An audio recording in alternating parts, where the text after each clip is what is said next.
बागलुङको उकालोमा आज ठोक्किने भए दुई स्टाइल। ओ बुद्धि दाइ, यो स्कुटर हो कि मालवाहक ट्रक? बागलुङको उकालोमा त स्कुटरले मरिके पनि तान्दैन भन्थे।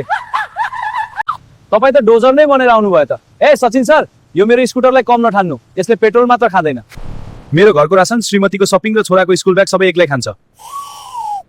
दाइ, लुक्स पनि हेर्नु न, मेरो यो ठिङ्गे बाइक हेर्नु त। कालिका मन्दिर जाँदा केटीहरूले बाइक हेर्ने कि मलाई हेर्ने कन्फ्युज हुन्छन्। स्कुटर त अङ्कलहरूले तरकारी बोक्न चलाउने त हो नि।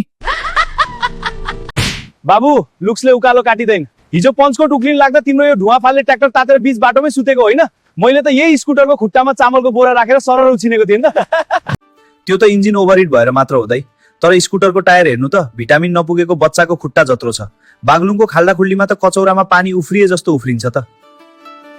ओ उफ्रिन्छ, तर मलाई चेन टाइट गर्ने टेन्सन छैन, लुगा फोहोर हुने डर छैन। तिम्रो जस्तो गियर फेर्दा फेर्दा जुत्ता फाट्दैन। अनि सबैभन्दा ठुलो कुरा, पानी पर्दा मेरो खुट्टा भिज्दैन। बाबु जे भने नि दाइ, बाइकको जस्तो थ्रिल स्कुटरमा कहाँ पाउनु? के हो यार, यसलाई फेरि स्टार्ट नै हुन्न त।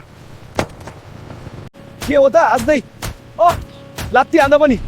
देखियो सचिन सर, तपाईँको बाइकको थ्रिल। तपाईँ कि खाँदै गर्नुहोस्, ल बाटो खाली गर्नुहोस्, मलाई मालडुङ्गा पुगेर फर्किनु छ। बरु भन्नु मेकानिक पठाइदिउ कि?